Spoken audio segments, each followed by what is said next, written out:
हमारा आज का नॉवल एक बेहद इंटरेस्टिंग और रोमांटिक सी लव स्टोरी है।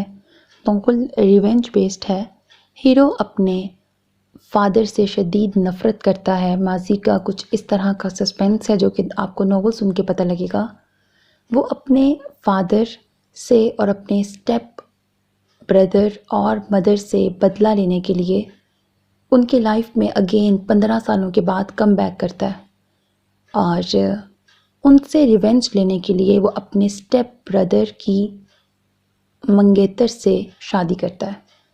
और उसके बाद स्टोरी में किस तरह से ट्विस्ट आएगा, आफ्टर मैरिज बेस्ड स्टोरी चलती है। वो लड़की भी वो होती है जो इसको बिल्कुल भी पसंद नहीं करती और अब वो अपने स्टेप ब्रदर को जेलस करवाने के लिए आगे किस किस तरह से सीन्स क्रिएट करता है। स्टोरी काफ़ी इंटरेस्टिंग होगी, यकीनन आपको बहुत बहुत पसंद आएगा। नॉवल की ऑफ कोर्स हैप्पी एंडिंग है। अपना बहुत ख्याल रखिएगा। नेक तमन्नाओं के साथ। अल्लाह हाफिज़।